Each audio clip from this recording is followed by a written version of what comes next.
Many people have asked me throughout my life where the strength of our people comes from. They looked at us, at our ability to keep going even when facing the unbearable, and they called it resilience. But I need to tell you something that might make you uncomfortable.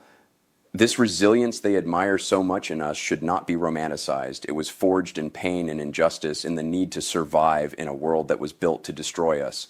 And yet you carry within yourself a strength that transcends all of this. I've seen black people called strong as if it were a compliment, but behind that compliment was the expectation that we would continue enduring in silence, that we would bear more than any human being should have to bear.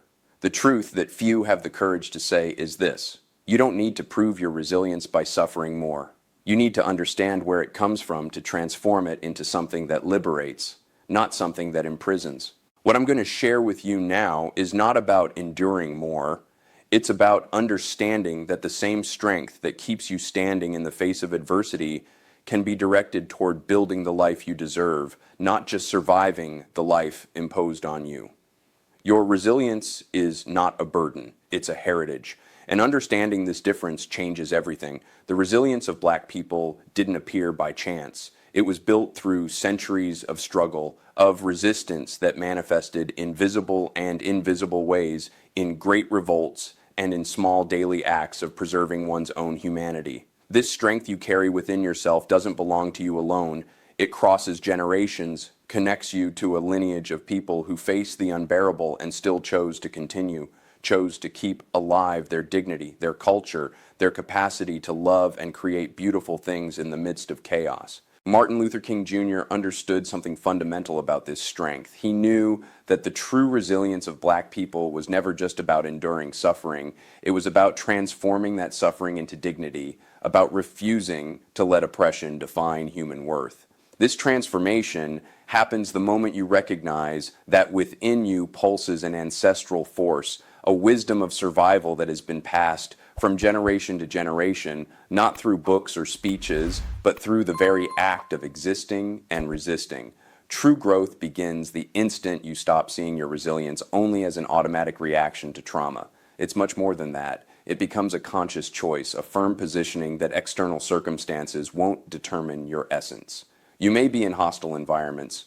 You may face systems that were designed to break you, but the decision of who you are, how you define yourself, what your response to all of this will be, that decision remains yours. This understanding changes everything because you stop being just someone who reacts and becomes someone who chooses, who builds your own narrative, even amid narratives that try to diminish you. And it's precisely in this conscious choice that your self-image begins to rebuild itself.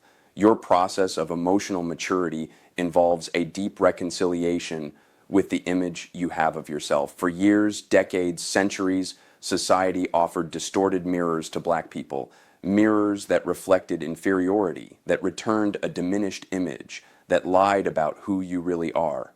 True resilience emerges the moment you decide to polish your own mirror, create your own references, define your own standards of beauty, intelligence, and success. And King emphasized something that many still don't fully understand.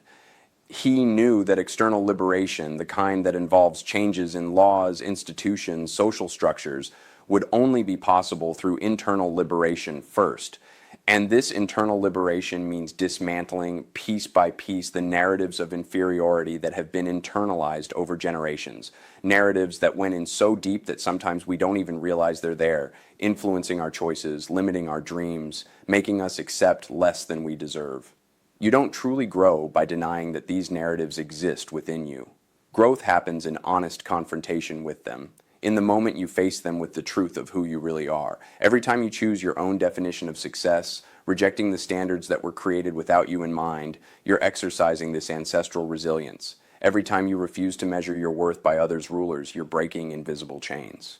The self-image you rebuild this way is not fragile. It was conquered through conscious effort, piece by piece, choice by choice, truth by truth. And this internal solidity prepares you for something even greater, the ability to lead, not just your own life, but to open paths for others who will come after you. The leadership of black people carries a characteristic that distinguishes it from other forms of leadership. It emerges from a deep understanding of shared suffering, from the awareness that your individual advancement never happens in a vacuum. You don't lead just out of personal ambition. You lead carrying with you the awareness that every door you open, every space you conquer, can become a passage for others who will come after. King demonstrated to the world that true leadership was never about exercising power over others. It was about elevating everyone, about creating conditions so that more people can reach their full potential. Your resilience manifests itself clearly in the capacity to maintain this collective vision, even in moments when it would be much easier, much more comfortable to focus only on your own safety, on your own well-being. But you weren't made just to survive alone. You were shaped by a history that always understood that individual salvation is illusory while the community remains imprisoned. You develop a form of leadership that manages to be firm and compassionate at the same time. Firm because you know the strength necessary to survive in hostile environments, to stay standing before obstacles that were placed specifically in your path. Compassionate because you also know the tenderness necessary to heal, to embrace, to understand that other people in your community are going through battles similar to yours. You know what it's like to feel that you need to work twice as hard to receive half the recognition. You know what it's like to enter a room and feel that you need to prove your worth before even opening your mouth. This duality doesn't represent weakness or contradiction. It represents emotional sophistication, the ability to be multiple without fragmenting, to navigate between different modes of being without losing your essence. You can be assertive without being aggressive. You can claim your rights without losing elegance. You can fight fiercely for your goals while keeping the door open for those coming behind.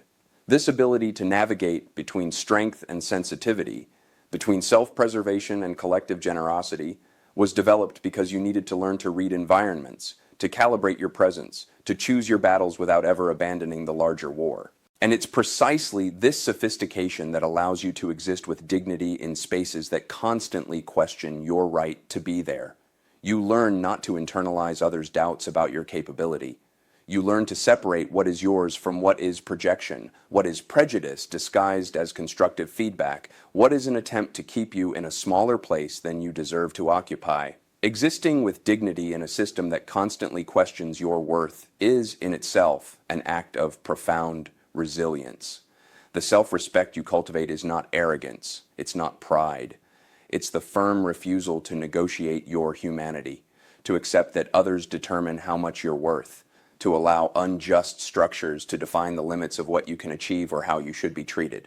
King knew something essential about social transformation. He understood that change began with individuals who refused to accept disrespect as normal, as an inevitable part of life. Change began with people who looked at patterns of systematic humiliation and said no. Not passively, not just internally, but through concrete actions, firm positions, well-established boundaries. You exercise this same strength every time you establish a clear boundary, every time you demand to be treated with the dignity that any human being deserves, every time you refuse to accept emotional or professional crumbs. You're honoring this lineage of resistance. You're saying that your time is valuable, that your energy is valuable, that your presence in any space adds value and shouldn't be treated as a concession or favor. Emotional maturity reveals itself in your ability to maintain this sense of worth, even in environments that don't reflect it back to you.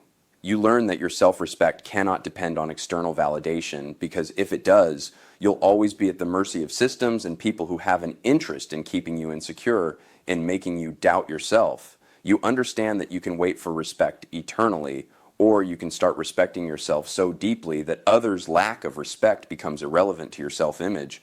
This doesn't mean you become indifferent. It means you become solid. You can feel the pain of disrespect. You can recognize injustice. You can even fight against it. But none of this shakes your certainty about who you are. You learn to be flexible in strategies without ever becoming flexible in values. You can dialogue with those who think differently without diminishing yourself in the process. You can collaborate, you can make practical concessions, you can adjust your approach, but never at the cost of erasing yourself, of pretending to be smaller to fit into small spaces, of silencing your voice to avoid bothering those who prefer your absence. This inner firmness becomes the foundation upon which you build not just your individual life, but your contribution to something much greater than yourself. Part 5. Your personal evolution transcends the individual the moment you understand that you're part of a historical chain. You're not alone in this journey. You carry behind you generations who fought so that you could be where you are. And ahead of you, depending on the choices you make now, are generations who will benefit or suffer from the decisions you make today. The final resilience, the one that completes the cycle, lies in transforming your own healing into a tool for collective healing. King lived and died with full awareness that his work was never just about him, about his own liberation or his own comfort. It was about the generations to come, about children who hadn't yet been born, about possibilities that hadn't yet materialized but needed someone willing to pay the price for them to become real. You, in your growth process, are doing exactly the same thing, even if on a different scale. Every time you invest in your personal development, every time you develop your professional skills, every time you achieve your emotional and financial stability, you're not just improving your own life. You're breaking cycles that imprisoned your family for generations. You're creating new patterns, new references, new possibilities for those who come after. The child watching you, whether it's your son, your nephew, a child from your community, is learning about what's possible through what they see you achieve. They're internalizing limits or possibilities based on what you demonstrate to be achievable. You become a reference whether you want to or not, because representation isn't just about being in spaces of power. It's about being in any space with dignity, with competence, with the certainty that you belong there. The true measure of your resilience was never just about how much you can endure. It was always about how much you evolve, how much you can transform obstacles into wisdom, pain into purpose, exclusion into the creation of new spaces. You don't limit yourself to surviving the systems that try to break you. You learn from them, understand their mechanisms, and then use that knowledge to build something different, something better, something that your black hands helped create. You become the bridge your ancestors dreamed of, that person who managed to cross, who managed to reach the other side and then came back to help others cross as well. And you become the foundation your descendants will need, the solid base upon which they'll build things you might not even be able to imagine now. Now you need to be honest with yourself. After everything we've reflected on together, the question that remains is, are you going to continue using your resilience just to survive, or are you going to start using it to thrive? Are you going to continue accepting emotional and professional crumbs, or are you going to demand the respect and opportunities you deserve?